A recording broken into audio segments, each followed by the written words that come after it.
Nonton streaming RCTI, MNC TV, GTV, iNews, ya di RCTI Plus. Hukumannya sepertinya nggak relevan lah, sampai 3 tahun 6 bulan, hampir maksimal tuh 4 tahun tuh apanya tuntut.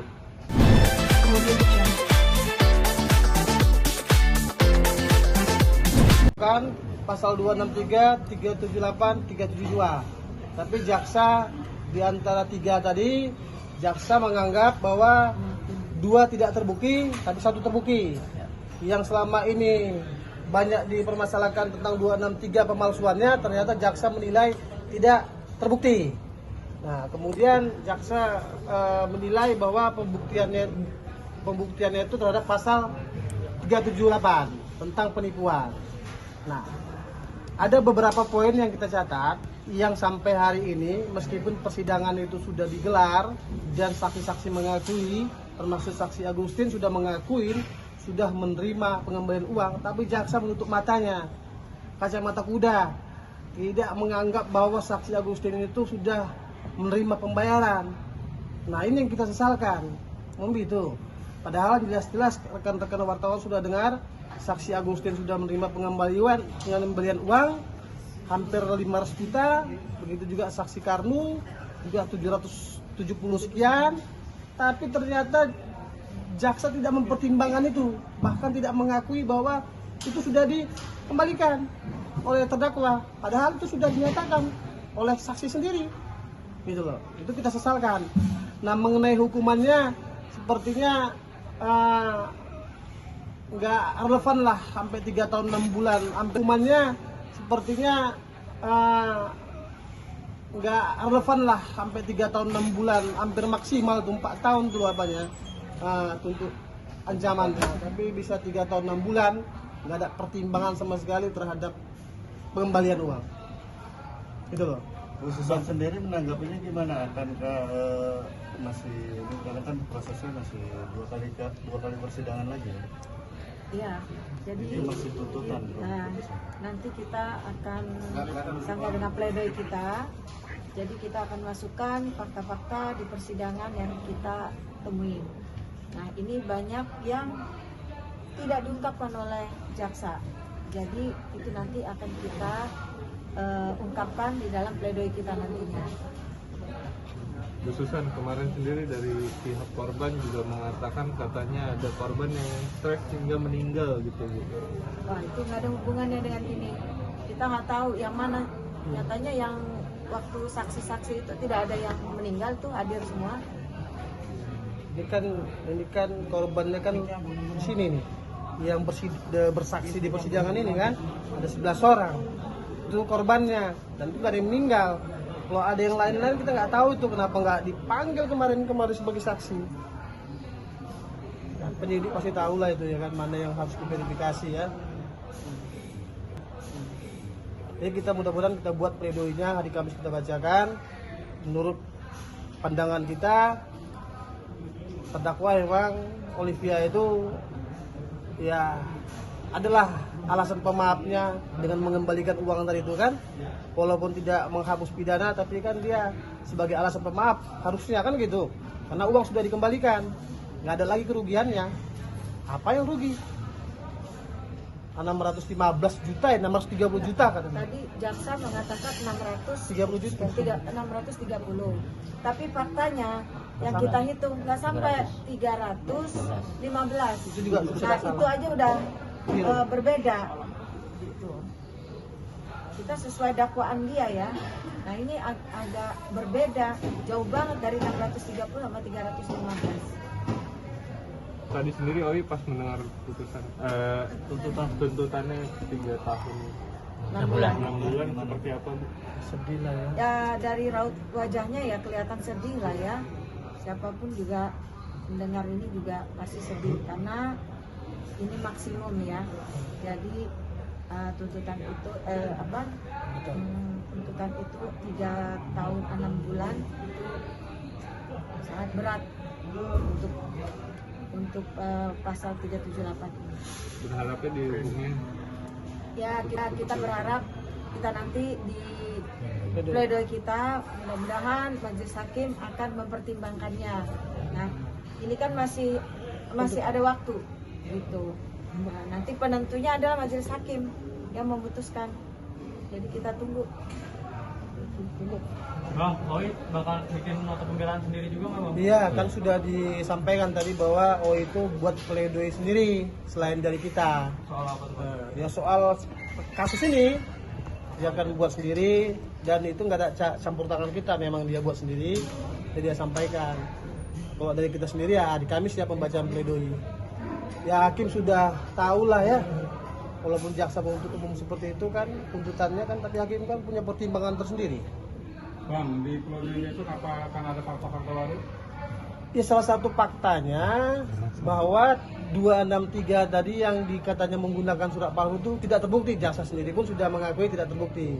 Nah untuk 378-nya yang katanya penipu tadi itu sudah dikembalikan uangnya.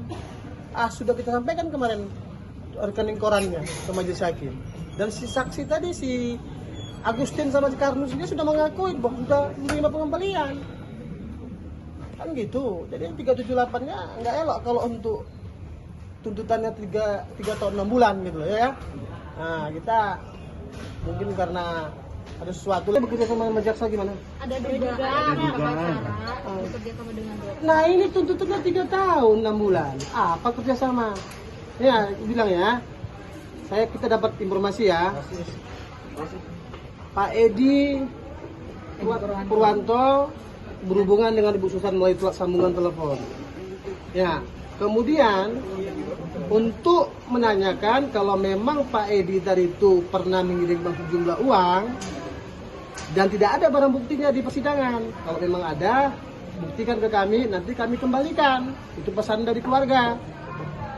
Ya, Ibu Nia seperti itu pesannya. Mau kita hendak kembalikan lah. Sama Pak Edi-nya direkam pembicaraan tadi. Pembicaraan Bu Susan dengan Pak Edi. Direkam, kemudian disebarkan sama pengacaranya. Disebarkan sama pengacara, disebarkan ke media segala macam. Apa nggak tahu, merekam tanpa izin itu pidana. Pasal 31 Undang-Undang ITE. Melanggar pasal 40 telekomunikasi. 45. Nah, ya. Terus pasal ancamannya 15 tahun, pasal 56 di Undang-Undang ITE juga bahwa itu juga dilarang merekam tanpa izin. Ancamannya 10 tahun. Jadi setiap warga negara dilarang merekam tanpa ancamannya 10 tahun. Jadi setiap warga negara dilarang merekam tanpa izin oleh pihak yang lawan bicaranya. Hati-hati Pak Edi, nggak boleh rekam-rekam gitu tanpa izin ya. Nggak boleh. Apalagi masa pengacaranya malah ikut nyebarkan ke wartawan itu. Apa tadi rekaman yang tanpa izin tadi. Kan bahaya itu, masa pengacara begitu. Ya, harusnya dikasih tahu dong yang benar. Kalau itu melanggar, jangan sampaikan. Itu loh. Tapi itu kalau bukan prosedur buruk nggak sih? Artinya kan lagi mengadakan suatu pertemuan. Iya, itu tindak pidana. Bisa dilaporkan ke polisi. Merekam tanpa izin. Bukankah akan dilaporkan? Kami sih nggak mau terlalu memperpanjang lah ya. Ya kalau ke saya pribadi ya, udahlah. Tapi lain hal kalau Bu Susan ya, saya nggak tahu nih. Kalau saya pribadi sudahlah, atas nama Bu Susan, selaku pengacara Bu Susan, ya apalah, nggak usah dilayani lah. Bu Susan sendiri ada rencana mungkin karena kan menyangkut nama baik. Iya. Nanti ya, kita lagi concern dengan urusannya Olivia.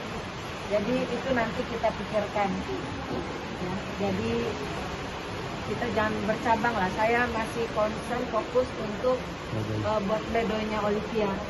Nah, jadi nanti belum tahu gitu. Tapi merasa terganggu nggak, Bu? Jelas saya merasa terganggu karena apalagi yang menyebarkan ini adalah penasihat hukum. Dia tahu masalah hukum, itu kan melanggar Undang-Undang ITE pasal 45 ayat 3, dia suruh baca ya.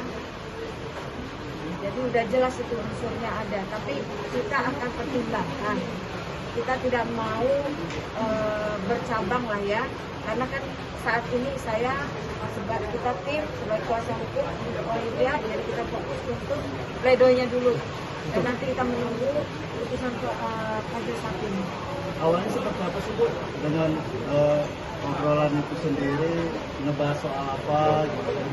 Awalnya kan di persidangan sudah kita sampaikan dengan majelis hakim bahwa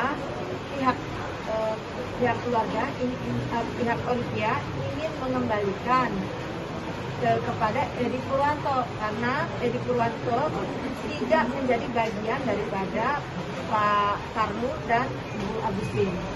Nah, dari semua yang saksi-saksi ini ya, ada 11 orang. Jadi hanya Edi Purwanto yang tidak tidak menjadi bagian daripada Pak Karnu dan Bu Agustin.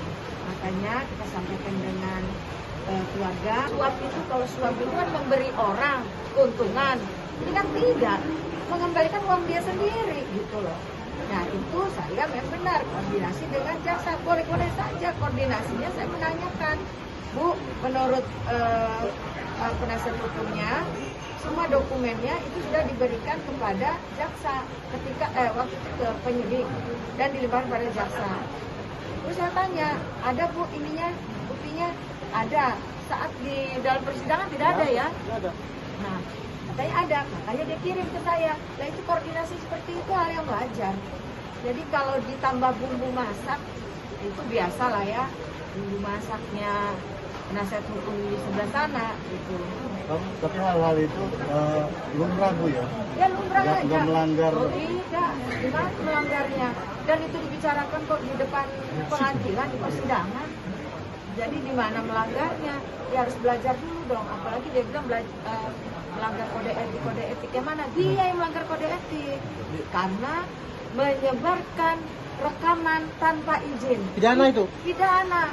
Coba Hati-hati tanya ya. aja sama orang hukum yang mengerti hukum. Iya. Hati-hati Pak Edi, itu pidana itu, merekam itu, menyebarkan tanpa izin itu, ya. Hati-hati ya. Sudah Dipisah.